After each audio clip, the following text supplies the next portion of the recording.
کرتے ہیں اللہ کے بابرکت نام سے جو بڑا مہربان اور نہایت رحم والا ہے۔ تمام تعریفیں میرے اللہ رب العزت کے لیے ہیں۔ خوفناک کہانیوں کے معزز ناظرین کو میری طرف سے السلام علیکم۔ امید کرتی ہوں آپ سب لوگ خیریت سے ہوں گے، جہاں ہوں گے خوش ہوں گے، اور میرے چینل کی خوفناک کہانیوں کو بہت پسند بھی کرتے ہوں گے۔ آپ سب کا بہت شکریہ جو نئے لوگ میرے چینل کو سبسکرائب کر رہے ہیں، ان سب کو بھی میں اپنے چینل پر ویلکم کہتی ہوں۔ آج آپ لوگوں کے لیے میں بہت ڈراؤنی کہانیاں لائی ہوں جنہیں آپ لوگ بہت پسند کریں گے۔ سلسلہ شروع کرتے ہیں آج کی خوفناک کہانیوں کا۔ بڑھتے ہیں آج کی پہلی خوفناک کہانی کی طرف۔ یہ خوفناک کہانی راجیش شیئر کر رہے ہیں انڈیا سے۔ راجیش کہتے ہیں ہم لوگ انڈیا راجستھان کے رہنے والے ہیں، اور آج آپ کے ساتھ میں یہاں کی ایک مشہور اور بہت ہی دل دہلا دینے والی کہانی شیئر کرنا چاہتا ہوں۔ یہ کہانی جو ہے یہ مجھے میرے دادا جی نے سنائی تھی۔ ان کے دور کی ہی یہ کہانی تھی جب 80s کا دور تھا، بلکہ اس سے بھی پہلے، تقریباً 60s کے دور کی بات ہے یہ۔ دادا جی بتاتے ہیں کہ ان کا راجستھان والی سائڈ پر ہی گاؤں تھا۔ تب دادا جی بھی بالکل ینگ ہوا کرتے تھے۔ دادا جی کہتے ہیں وہاں پر ایک بہت بڑے راجا تھے، انہوں نے اپنی ایک بڑی خوبصورت حویلی تیار کروائی تھی، جہاں پر انہوں نے اپنے 4 بیٹوں کی شادی کر کے، تو وہاں پر انہوں نے اس حویلی میں ان کو رہنے کے لیے جگہ دی۔ جب ان کے بڑے بیٹے کی شادی ہوئی تو انہوں نے پورے گاؤں کو بلایا اور بڑی دھوم دھام سے وہ شادی ہوئی۔ ان کے بڑے بیٹے کی شادی کے بعد اماوس کی پہلی رات تھی، جب پوری حویلی پوری طرح سے اندھیرے میں ڈوبی ہوئی تھی اور سب گہری نیند سو رہے تھے، مگر جیسے ہی صبح ہوئی تو پوری حویلی میں کوہرام برپا ہو گیا۔ وہ جو راجا صاحب تھے، ان کی جو بڑی بہو تھی، وہ اپنے کمرے میں مردہ حالت میں پائی گئی، اور وہ اتنی بھیانک طرح سے مردہ حالت میں پائی گئی کہ اس کے جو جسم کا رنگ ہے وہ اس طرح سے سفید پڑ گیا تھا جیسے اس کے جسم میں خون کا ایک قطرہ بھی نہیں ہے۔ سب دیکھ کر ڈر گئے کہ یہ ماجرا کیا ہے اور اس کی اچانک موت کیسے ہو گئی، جبکہ راجا صاحب کے بیٹے نے بتایا کہ یہ تو بالکل ٹھیک تھی، مجھے نہیں پتا کہ رات کو ایسا کیا ہوا۔ اور حیرت انگیز بات یہ بھی ہے کہ وہ جس کمرے میں رہتی تھی، جو اس کا کمرہ تھا، وہ وہاں پر مردہ حالت میں نہیں پائی گئی، بلکہ حویلی کے ایک اور کمرے میں مردہ حالت میں پائی گئی۔ اس کے بعد پوری حویلی میں جیسے ایک شور برپا ہو گیا کہ دلہن کی موت ہو گئی ہے۔ سب بہت زیادہ پریشان ہو گئے، گاؤں کے لوگ بھی گئے، وہاں پر بہت جیسے رونا پیٹنا تھا۔ تو جب وہاں پر ان کے مذہب کے مطابق پنڈت وغیرہ وہاں پر آئے، انہوں نے جب پوجا وغیرہ کی تو انہوں نے کہا کہ اس حویلی میں ایک شیطانی قوت کا بسیرا ہے۔ وہ اتنی شیطانی قوت ہے، وہ ایک ایسی پچھل پیری، ایک چڑیل، ایک ایسی بھٹکتی آتما ہے جو خون پی کر اپنے آپ کو زندہ رکھتی ہے، اور وہ صرف اور صرف ایسی ہی لڑکیوں کا خون پیتی ہے جن کی بالکل نئی نئی شادی ہوئی ہوتی ہے۔ تو آپ کی بہو کو بھی اسی نے اپنا شکار بنایا ہے۔ یہ بات سن کر وہ جو راجا صاحب تھے ان کو بالکل بھی یقین نہیں آیا۔ انہوں نے کہا کہ ایسا کچھ بھی نہیں ہے، اس حویلی میں ایسا کچھ بھی نہیں ہے، یہ حویلی ہم نے بہت شوق سے بنوائی ہے، تو ایسی کوئی بات نہیں ہے، جو بھی ہوا دیکھا جائے گا۔ اس کے بعد وہ کہتے ہیں کہ کچھ عرصے کے بعد اس حویلی میں عجیب و غریب واقعات ہونا شروع ہو گئے۔ رات کے وقت جس طرح سے وہاں پر سرخ لباس میں ایک عورت نظر آنے لگ گئی، اماوس کی رات کو وہ حویلی کے صحن میں بیٹھ کر روتی تھی، اور جب کوئی چوکیدار یا جس طرح سے حویلی میں رہنے والے لوگ اس کے رونے کی آوازیں سنتے تھے تو جا کر جب دیکھتے تھے تو وہ غائب ہو جاتی تھی۔ وقت گزرتا گیا، وہ جو راجا صاحب تھے انہوں نے اپنے دوسرے بیٹے کی بھی شادی کی، اس کی دلہن کے ساتھ بھی وہی سب ہوا۔ اماوس کی پہلی رات پر اس کو اس مخلوق نے مار دیا، اس بھٹکتی آتما نے اسے بھی مار دیا، اور وہ بھی اپنے کمرے میں مردہ حالت میں پائی گئی۔ کے بھی وہی حال تھا، وہ بہو جیسا بڑی بہو کا حال ہوا تھا۔ یہاں تک کہ چاروں بیٹوں کی شادی اسی حویلی میں انہوں نے کی، اور چاروں بیٹوں کی جو دلہنیں تھیں وہ اسی طرح سے ماری گئیں۔ وہ بہت زیادہ ڈر گئے اور ان کا ذہنی توازن بھی پلٹ گیا۔ اس کے بعد ہر طرف یہ مشہور ہو گیا کہ وہ حویلی شاپت حویلی تھی، یعنی اس حویلی کو کوئی بد دعا تھی کہ وہاں پر ایک ایسی مخلوق کا بسیرا تھا کہ جہاں پر کوئی بھی آباد نہیں ہو سکتا۔ وہ راجہ صاحب کی دماغی حالت دیکھ کر ان کے بیٹے جو تھے وہ راجستھان کے اس گاؤں کو چھوڑ کر دور کسی شہر میں چلے گئے، اور وہ جو حویلی تھی وہ پوری طرح سے بند ہو گئی اور ایک بھیانک داستان بن کے رہ گئی۔ راجیش کہتے ہیں کہ دور دور سے اس حویلی کو لوگ دیکھنے آتے تھے۔ اس حویلی کے قریب کوئی بھی نہیں جاتا تھا۔ جب بھی اماوس کی رات ہوتی تھی اس حویلی سے رونے کی آوازیں سنائی دیتی تھیں، اور باقاعدہ سرخ لباس والی دلہن اس حویلی میں چلتی پھرتی دکھائی دیتی تھی۔ اتنی عالی شان، اتنی خوبصورت حویلی وقت کے ساتھ ساتھ ایک بھیانک کھنڈر کا روپ اختیار کر گئی۔ بہت زمانے بیت گئے۔ اس کے بعد وہ جو راجہ صاحب تھے ان کے پوتے، ان کے بیٹوں نے جا کے دوبارہ شہروں میں شادیاں کر لی، تو ان کے پوتے جو تھے وہ واپس اس حویلی پر آئے۔ تقریباً 25 سال کے بعد اس حویلی پر آئے، اس حویلی کو ٹھیک کروایا۔ اس میں جو وہ کھنڈر سارا بن گیا تھا، درختوں کو کٹوایا، اور وہاں پر اس حویلی کو ایک خوبصورت ریسٹورانٹ بنانے کے بارے میں سوچنے لگے۔ وقت گزرنے کے ساتھ ساتھ وہ جو گاؤں تھا وہ بھی ایک چھوٹا سا شہر بن گیا۔ وہاں پر بھی آنے والے وقت کی نئی نئی چیزیں نظر آنے لگی۔ تو جب انہوں نے دیکھا کہ ہماری اتنی بڑی پراپرٹی پڑی ہے تو کیوں نہ ہم اس کو استعمال میں لائیں۔ حالانکہ کہتے ہیں کہ ان کے والدین نے ان کو روکا بھی، کہ پیرنٹس نے منع بھی کیا کہ اس حویلی میں نہیں جانا، وہاں پر ایک ایسی شیطانی قوت کا بسیرا ہے جو کسی انسان کو رہنے نہیں دیتی۔ لیکن وہ نئی جنریشن تھی، وہ ان باتوں کو نہیں مانتے تھے، پھر بھی ضد کر کے وہ وہاں پر آ گئے اور حویلی میں رہنا شروع کر دیا۔ اماوس کی رات کو ان کے وہ جو پوتے تھے ان کو وہاں پر وہی پچھل پیری نظر آئی، دلہن کے روپ میں، جو حویلی کے صحن میں بیٹھ کر رو رہی تھی۔ کہتے ہیں کہ وہ باقاعدہ اس کے قریب گئے، دیکھا تو ایک خوبصورت لڑکی تھی۔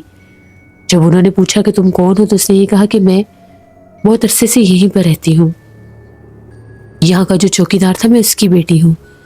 اس مخلوق نے انسانی روپ لے لیا اور اس لڑکے کے ساتھ وہاں پر رہنے لگی۔ راجیش کہتے ہیں کہ گاؤں کے بہت سے لوگ بہت سی کہانیاں بتاتے ہیں کہ اس نے اس چڑیل سے شادی بھی کر لی تھی، کیونکہ اسے وہ انسانی روپ میں نظر آتی تھی۔ لیکن جب بھی اماوس کی رات ہوتی تھی وہاں سے چیخو پکار سنائی دیتے تھے۔ 1 سال وہ لڑکا وہیں پر بند رہا، اس کو کوئی بھی نہیں دکھتا تھا، وہ کبھی بھی باہر نہیں آتا تھا، اس حویلی میں ہی رہتا تھا، یہاں تک کہ گمنام سا ہو گیا وہ اس حویلی میں۔ اس کے جو پیرنٹس تھے وہ بھی وہاں پر آتے تھے، کوشش کرتے تھے اس کو ساتھ لے کر جانے کی، بہت سے پنڈت اور بہت سے تانترک کو بھی لے کر آئے کہ کسی طریقے سے اس کو حویلی سے باہر نکال سکے، لیکن وہ یہی کہتا تھا کہ میں یہاں سے نہیں جاؤں گا۔ اسی طرح سے وقت گزرتا گیا۔ وہ جو لڑکا تھا 1 سال کے بعد اسی حویلی میں اس حالت میں ملا جس طرح سے اس کا ذہنی توازن پلٹ گیا تھا۔ اس کی حالت دیکھ کر بہت زیادہ ڈر لگتا تھا، وہ ہر وقت ہنستا رہتا تھا اور باقاعدہ بول کر کہتا تھا کہ وہ اپنی دلہن کے ساتھ اس حویلی میں رہتا ہے اور وہ بہت خوبصورت ہے، لیکن رات کو اس کا چہرہ بہت بھیانک ہو جاتا ہے۔ تقریباً 8 سال وہ اسی حویلی میں رہا۔ 8 سال کے بعد ایک صبح وہ بھی وہاں پر مردہ حالت میں پایا گیا۔ ان 8 سالوں میں سب نے ہر ممکن کوشش کی اس کو وہاں سے نکالنے کی، لیکن اس کو اس بھٹکتی آتما شیطانی قوت نے وہاں پر قید کر لیا تھا، اور وہ باقاعدہ بتاتا تھا کہ اس کی اسی حویلی میں شادی ہوئی ہے. جس سے اس کی شادی ہوئی ہے وہ بہت خوبصورت ہے. گاؤں کے بہت سے لوگوں نے اس حویلی میں اس چڑیل دلہن کو بھٹکتے ہوئے بھی دیکھا جو اماوس کی راتوں میں وہاں پر دکھائی دیتی تھی. وہ بہت زیادہ بھیانک آواز میں روتی تھی. اس کی پائل کی اور چوڑیوں کی چھن چھن پوری حویلی میں گونجتی تھی. لوگ اس حویلی کے نام سے بھی ڈرنے لگے. رات تو رات لوگ دن میں بھی وہاں سے نہیں گزرتے تھے. جب وہاں پر وہ لڑکا مردہ حالت میں پایا گیا اس کے بعد اس حویلی کی طرف کوئی بھی نہیں جاتا تھا.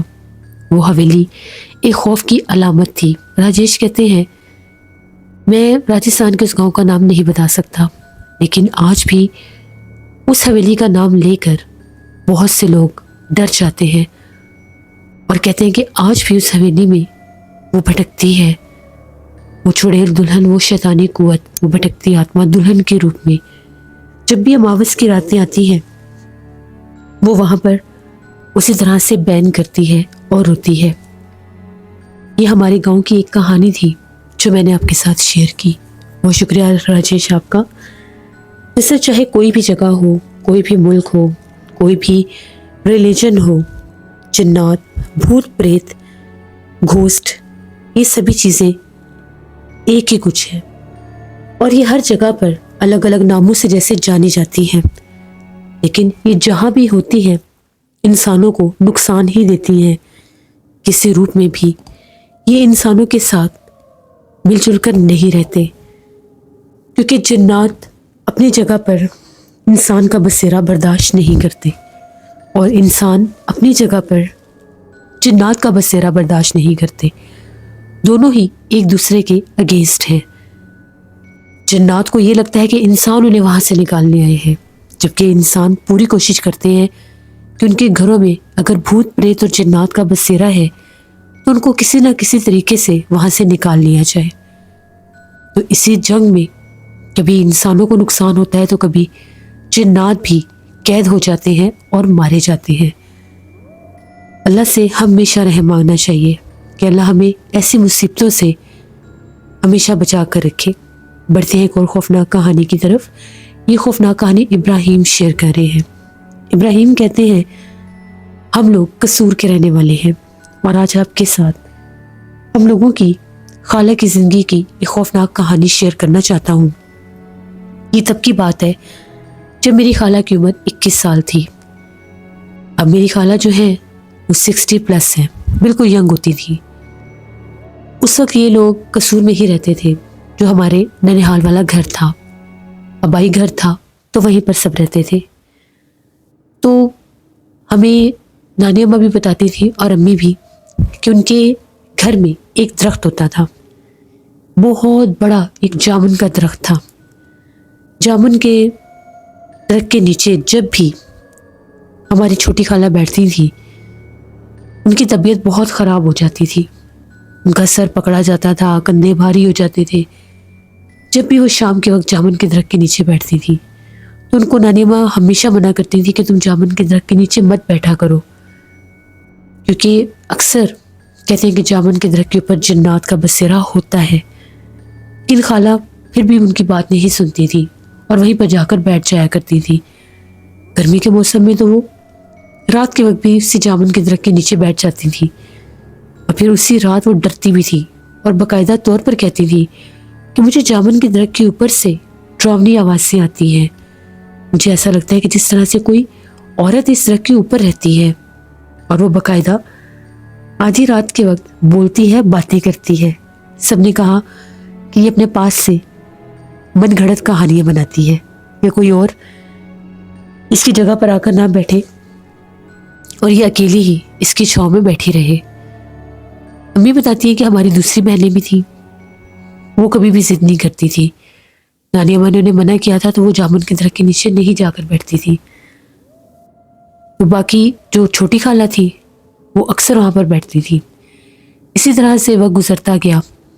خالہ جب ینگ ہوئی, ان کی شادی کی جب باری آئی, رشتہ وغیرہ ان کا طے ہوا تو خالہ ایک دن بال کھول کر, شام کا وقت تھا, گرمیوں کا موسم تھا, جامن کے درخت کے نیچے ہی بیٹھی ہوئی تھیں، یہاں تک کہ مغرب ہو چکی تھی اور بہت زیادہ جیسے اندھیرا تھا۔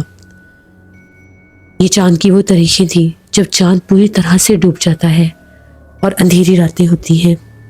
خالہ کو بیٹھے بیٹھے بہت ٹائم ہو گیا۔ نانی اماں نے کہا کہ اٹھو، کیا کرتی ہو تم، شام کی یہاں پر بیٹھی ہو، اٹھ جاؤ اب یہاں سے اور اٹھ کر کھانا وغیرہ کھا لو، دیکھو رات کا کیا ٹائم ہو رہا ہے اور تم شام سے اسی درخت کے نیچے بیٹھی ہوئی ہو اور اٹھنے کا نام ہی نہیں لے رہی۔ نانی اماں نے ایک دفعہ بلایا، 2 دفعہ بلایا، تیسری بار جب نانی اماں نے خالہ کو آواز دی تو خالہ کو دورہ پڑ گیا اور وہ چیخیں مارنے لگ گئی۔ وہ اتنی بری طرح سے چیخ رہی تھی کہ ان کی چیخیں سن کر سب ڈر گئے کہ ان کو ہو کیا گیا ہے۔ نانی اماں نے کہا میں نے تو صرف منع کیا ہے کہ اٹھ کر کھانا کھا لو، تم شام کے اندر ہی بیٹھی ہوئی ہو، نہ ہلتی ہو نہ جلتی ہو، بس درخت کے اوپر ہی دیکھتی جا رہی ہو، ایسا کیا ہے اس درخت میں؟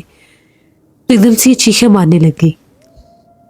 نانا ابو بھاگے اور خالہ کو سنبھالنے کی کوشش کرنے لگے، لیکن خالہ میں اتنی طاقت آ گئی تھی کہ وہ نانا ابو سے بھی سنبھالی نہیں جا رہی تھی۔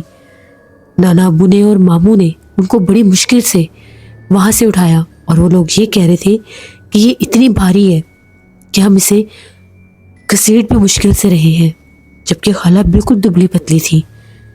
جیسے ان کو درخت کے نیچے سے ہٹایا، ان کو برآمدے میں بٹھایا، ان کے منہ پر پانی کے چھینٹے مارے، پانی وغیرہ پلایا تو کچھ وہ نارمل ہوئی اور سب کے منہ کی طرف بڑی حیرانگی سے دیکھنے لگی اور کہنے لگی کہ آپ لوگ میرے منہ پر پانی کے چھینٹے کیوں مار رہے ہیں؟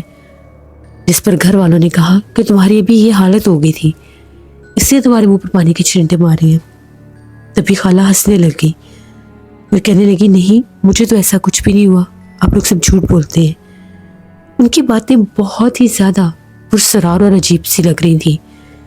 تبھی وہ اٹھی، کمرے میں گئی، چوڑیاں نکال کر چوڑیاں پہننے لگ گئی۔ امی بتاتی ہیں کہ خالہ نے دونوں بازو چوڑیوں سے بھر لیے، بھر کے اپنی آنکھوں میں کاجل لگانے لگی۔ رات کا ٹائم تھا، بال تو پہلے ہی کھلے ہوئے تھے، بہت زیادہ خوشبو لگانے لگ گئی اور شیشے کے سامنے کھڑی ہو کر بہت زیادہ ہنس رہی تھی۔ نانی اماں نے کہا کہ اس ٹائم چوڑیاں کیوں پہن لی ہیں؟ اتارو چوڑیاں، رات کا ٹائم ہے، تم کہاں کیوں جا رہی ہو؟ تو نانی اماں کو کہنے لگی آپ اس بات میں مت بولیں، میں آپ کو کچھ بھی نہیں کہہ رہی۔ امی بتاتی ہے کہ وہ لفظ اتنے عجیب تھے، وہ بولنے کا انداز اتنا عجیب تھا کہ وہ خالہ کا لگ ہی نہیں رہا تھا۔ ایسے لگ رہا تھا جس طرح سے کوئی اجنبی مخاطب ہوتا ہے اور کسی اور لہجے میں بات کرتا ہے۔ نانی اماں ڈر گئی کہ یہ ایسے کیسے بول رہی ہے۔ نانی اماں فوراً سے پیچھے ہٹ گئی اور نانا ابو کو جا کے بتایا۔ نانا ابو نے کہا کہ بھی ٹھیک ہو جائے گی، شاید اس کے اوپر کوئی اثر ہو گیا ہے۔ اسی طرح سے رات ہو گئی، انہوں نے کوئی کھانا وغیرہ نہیں کھایا، چوڑیے پہن کر بال کھول کر جا کر اپنی چارپائی پر لیٹ گئی اور سونے لگ گئی۔ دیکھا تو وہ گہری نیند میں سو رہی تھی۔ سارے گھر والے سو گئے۔ امی بتاتی ہے کہ ہم چاروں بہنیں ایک ہی کمرے میں سویا کرتی تھیں۔ تبھی آدھی رات کا ٹائم ہوا، عجیب و غریب آوازیں آنے لگ گئی۔ ایسے لگ رہا تھا جس طرح سے ہمارے صحن میں کوئی گنگنا رہا ہے، عجیب و غریب آوازوں میں۔ امی کہتی ہے میری آنکھ کھل گئی۔ امی کہتی پہلے مجھے لگا کہ شاید بلی بول رہی ہے، وہ آواز اتنی عجیب تھی، بلی کی طرح باریک سی آواز لگ رہی تھی، اور باہر صحن کی لائٹ بھی جس طرح سے بجھی ہوئی تھی۔ امی جلدی سے جاگی، دیکھا تو میری خالہ بستر پر نہیں تھی۔ امی ڈر گئی کہ یہ کہاں پر چلی گئی۔ امی نے میری خالہ کو آواز دی کہ کہاں ہو تم؟ بار بار ان کا نام لے کر پکار رہی تھی، لیکن خالہ جواب بھی نہیں دے رہی تھی۔ امی کہتی ہے جیسے ہی میں باہر صحن کی طرف آئی تو جو منظر میں نے دیکھا وہ دل دہلا دینے والا تھا۔ میری خالہ جو تھی اسی درخت کے نیچے بیٹھی گانے گا رہی تھی۔ امی نے خالہ کو آواز دی کہ تم اتنی رات کو کیا کر رہی ہو؟ جیسے ہی خالہ نے پلٹ کر امی کی طرف دیکھا، خالہ کی آنکھیں چمک رہی تھی اور خالہ کے ساتھ باقاعدہ کوئی اور بھی بیٹھا ہوا تھا، یعنی وہاں پر دو چہرے تھے۔ ایک خالہ کے بالکل پاس ہو کر بیٹھی ہوئی تھی، اس کی آنکھیں بھی ویسے ہی چمک رہی تھیں۔ امی نے چیخیں مارنا شروع کر دی۔ امی کی چیخوں پکار سن کر سب بھاگے۔ نانا جی بھی باہر آئے تو جیسے انہوں نے لائٹ آن کی تو خالہ اکیلی بیٹھی ہوئی تھی اور درخت کے اوپر دیکھ کر ہنس رہی تھی اور گانے گا رہی تھی، اور چہرہ بہت زیادہ بھیانک لگ رہا تھا۔ آنکھیں کالی سیاہ ہوئی ہوئی تھی۔ اب نانا ابو فوراً سے آئے اور ان کو اٹھانے لگے تو نانا ابو کو کہنے لگی کہ یہاں سے واپس چلے جاؤ، اگر ایک قدم بھی آگے آئے تو تمہاری گردن توڑ دوں گی، اور بہت ڈراؤنی انداز میں ہنسنے لگی۔ نانا ابو سمجھ گئے کہ ان کے اوپر کسی چیز کا بسیرا ہو گیا ہے۔ نانا ابو جلدی سے کمرے میں واپس آئے اور نانی اماں کو بھی بلایا۔ نانا ابو نے وضو کیا، وضو کر کے بیٹھ کر بلند آواز میں قرآن پاک پڑھنے لگ گئے۔ جیسے نانا ابو نے قرآن پاک کی تلاوت شروع کی، خالہ نے رونا شروع کر دیا اور نانا جی کو یہ کہنے لگی کہ مت پڑھیں، قرآن پاک مت پڑھیں، مجھے بہت تکلیف ہو رہی ہے۔ نانا جی پڑھتے ہی جا رہے تھے، تبھی خالہ کو کسی چیز نے بہت زور سے اٹھا کر سین میں پٹک دیا اور وہ بے ہوش ہو گئی۔ ساری کانچ کی چوڑیاں ٹوٹ گئی اور ان کے ہاتھوں پر اور بازوؤں میں لگ گئی۔ سب رونے لگ گئے۔ خالہ کو اٹھایا، بستر پر لٹایا، وہ بے ہوش تھی، یہاں تک کہ وہ رات بھر بے ہوش رہی اور درخت سے عجیب و غریب آوازیں آ رہی تھیں۔ جب صبح ہوئی تو نانا جی مسجد کی طرف بھاگے اور وہاں سے امام صاحب کو لے کر آئے۔ جب امام صاحب آئے، امام صاحب نے آ کر جب پڑھائی کی تو امام صاحب نے کہا کہ آپ کی بیٹی کے اوپر بہت سخت مخلوق سوار ہے، اس کے اوپر ایک چڑیل آفت کا بسیرا ہو چکا ہے اور اس نے اس کو پوری طرح سے جکڑ لیا ہے۔ اگر یہ اس کے جسم سے ہٹائی نہ گئی تو یہ یا تو خود کو مار دے گی یا آپ سب کو مار دے گی، کیونکہ یہ پوری طرح سے اس کے ہاتھ سیب میں آ چکی ہے اور میں اس چڑیل آفت کو نہیں نکال سکتا۔ اس کے لیے آپ کو کسی عامل کے پاس جانا پڑے گا۔ نانا جی ایک عامل کو جانتے تھے کیونکہ نانا جی کے ایک دوست تھے، ان کی بیٹی کے ساتھ بھی کچھ ایسا ہی ہوا تھا، اس کے اوپر ایک جن کا بسیرا تھا، تو وہ وہاں پر اس کو لے کر گئے تھے۔ پھر نانا جی جو ہیں ان کو وہاں پر لے کر گئے، اس عامل کے پاس میری خالہ کو، امی بھی ساتھ تھی اور ساتھ جس طرح سے میری نانی اماں بھی تھی۔ خالہ کو وہاں پر بھی دورہ پڑ گیا، وہ عجیب و غریب زبانوں میں بولنے لگ گئی اور جیسے اس عامل کو بھی گالی گلوچ کرنے لگ گئی۔ اس عامل نے کہا کچھ نہیں ہوتا، ٹھیک ہو جائے گی۔ خالہ کی آواز پوری طرح سے بدل گئی تھی اور ایسی آواز تھی جیسے کسی بوڑھی عورت کی آواز ہے۔ اس عامل نے عمل کرنا شروع کیا، اس نے خالہ کے تھوڑے سے بال کاٹے اور ان کے اوپر پڑھائی کر کے ایک سرخ رنگ کا دھاگا باندھ دیا اور کہا کہ 3 دن میں اگر تم نے اس لڑکی کو نہ چھوڑا تو میں تمہیں جلا کر راکھ کر دوں گا۔ تبھی وہ مخلوق جو ہے ایک جھٹکے کے ساتھ خالہ کے جسم سے نکل گئی۔ ان عامل نے کہا کہ اس لڑکی کے بستر میں اس کے تکیے کے نیچے یہ تعویذ رکھ دو اور یہ تعویذ کا پانی اس کے منہ پر چھینٹے مارتے رہنا، یہ ٹھیک رہے گی۔ اس کو اکیلے 1 منٹ کے لیے بھی نہیں چھوڑنا اور نہ ہی اس کو اندھیرے میں رکھنا ہے، روشنی جلتی رہے اس کے پاس۔ انشاءاللہ 3 دن کے بعد یہ مخلوق اس کا پیچھا چھوڑ دے گی۔ نانو بتاتی ہیں کہ پھر وہ خالہ کو گھر لے آئے نانا ابو لوگ۔ خالہ کی 3 دن حالت بہت زیادہ خراب تھی، وہ چیخیں مارتی تھی، روتی تھی، جانوروں کی آوازیں نکالتی تھی، جب پانی کا چھینٹا مارتے تھے تو ٹھیک ہو جاتی تھی اور اتنا کھانا کھاتی تھی ایسے لگتا تھا جیسے ان کے ساتھ 10 لوگ بیٹھ کر کھانا کھا رہے ہیں، اور رات کے وقت عجیب و غریب آوازیں بھی نکالتی تھی، ان کی بہنیں ڈر جاتی تھی۔ اس کے بعد پھر 3 دن کے بعد خالہ کو عامل کے پاس لے کر گئے، انہوں نے کچھ تعویذ خالہ کے پاس رکھ کر جلائے، خالہ کو کچھ نہیں ہوا۔ خالہ بڑے غصے سے عامل کو دیکھ رہی تھی، تبھی ایک دم سے خالہ کے اوپر وہ مخلوق پھر حاوی ہو گئی، ان کو پھر دورہ پڑ گیا، ان کے ہاتھ پاؤں ٹیڑھے ہو گئے، چہرہ بہت بھیانک ہو گیا۔ اس کے بعد وہ جو عامل تھے انہوں نے جو خالہ کے بال کاٹے ہوئے تھے ان پر پڑھائی کر کے انہوں نے جلا دیا، تو باقاعدہ امی بتاتی ہیں کہ خالہ تڑپنے لگی اور بے ہوش ہو گئی۔ عامل نے کہا کہ وہ مخلوق اس کے جسم سے نکل گئی ہے کیونکہ میں نے اس کو جلا دی ہے، اگر اس کو نہ جلایا جاتا تو شاید اس کو بہت نقصان پہنچ جاتی۔ اس کے بعد خالہ کو 1 گھنٹے کے بعد ہوش آیا تو وہ رو رہی تھیں اور کہہ رہی تھی میرے جسم میں بہت درد ہے۔ پھر ان عامر نے ایک حفاظت کا تعویذ دیا خالہ کو، ان کے گلے میں پہنا دیا گیا۔ اس چڑیل کے اثر کے بعد جو خالہ کو دورے پڑے تھے، تھوڑی سی ان کی مینٹل ہیلتھ جو ہے وہ ڈسٹرب ہوئی تھی۔ کبھی کبھی وہ ایسی عجیب و غریب باتیں کرتی تھیں، لیکن ان کو پھر دورے نہیں پڑے، نہ ہی کوئی نظر آتا تھا۔ اور وہ جو عامل تھے انہوں نے اس جامن کے درخت کے اوپر بھی حفاظت کے تعویذ باندھ دیے تھے اور کہا تھا یہ تعویذ کبھی بھی نہیں کھلنے چاہیے۔ امی بتاتی ہے کہ اس حادثے کے بعد نانا ابو نے 6 ماہ کے بعد وہ گھر بیچ دیا تھا اور وہ لوگ کسی اور گھر میں شفٹ ہو گئے تھے۔ تو یہ میری خالہ کی ایک کہانی تھی جو میں نے آپ کے ساتھ شیئر کی۔ اب میری خالہ جو ہے بوڑھی ہو چکی ہیں، بچے بھی ہیں ان کی شادی بھی ہو گئی تھی۔ اب بھی کبھی ہم لوگ خالہ سے اگر وہ بات کریں تو خالہ بہت ڈر جاتی ہیں اور خالہ کہتی ہیں کہ وہ مخلوق اتنی بھیانک تھی کہ مجھے اکثر وہ نظر آتی تھی، ہمارے گھر میں ہی نظر آتی تھی، جیسے سب کے ساتھ بیٹھی ہوتی تھی، مجھے باقاعدہ ہم سب میں بیٹھی ہوئی وہ نظر آتی تھی۔ میری 3 بہنوں کے درمیان پیچھے ایک وہ بھی بیٹھی ہوتی تھی، اتنا بھیانک کالا سیاہ چہرہ ہوتا تھا، اور ایک دم سے جب میں دوبارہ غور سے دیکھتی تھی تو وہ غائب ہو جاتی تھی۔ اور خالہ کہتی ہیں جب میں اس درخت کے پاس جا کر بیٹھتی تھی تب بھی باقاعدہ طور پر مجھے وہ درخت کے اوپر بیٹھی نظر آتی تھی۔ اس کا خوفناک چہرہ تھا، بہت زیادہ جلا ہوا، سرخ لال آنکھیں تھی جو کبھی سفید ہو جاتی تھی تو کبھی سرخ، لیکن دوبارہ خالہ کہتی ہے کہ مجھے وہ کبھی نظر نہیں آئی۔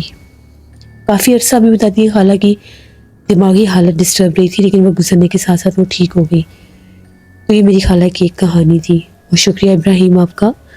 اسی لیے کہتے ہیں کہ رات کو درختوں کے نیچے نہیں بیٹھنا چاہیے، کیونکہ درختوں کے اوپر اکثر مخلوقات کا بسیرا ہوتا ہے، اور جب بالخصوص نوجوان لڑکیاں ایسے آصف زدہ درختوں کے نیچے بیٹھتی ہیں تو پھر وہ مخلوقات، جنات ان پر اثر انداز ہونے میں بالکل بھی دیر نہیں لگاتے۔ اللہ سے ہمیشہ رحم مانگا کرے اور اپنی حفاظت کیا کرے۔ یہ تھی آج کی خوفناک کہانی ہے۔ اپنا فیڈ بیک مجھے ضرور دیں، آپ لوگوں کو کیسی لگی۔ آپ لوگ بھی اپنی خوفناک کہانیاں شیئر کر سکتے ہیں ڈسکرپشن باکس میں دیے گئے ای میل آئی ڈی nushinwar57@gmail.com پر۔ اس کے علاوہ آپ لوگ مجھے کمنٹ باکس میں بھی سٹوری شیئر کر سکتے ہیں۔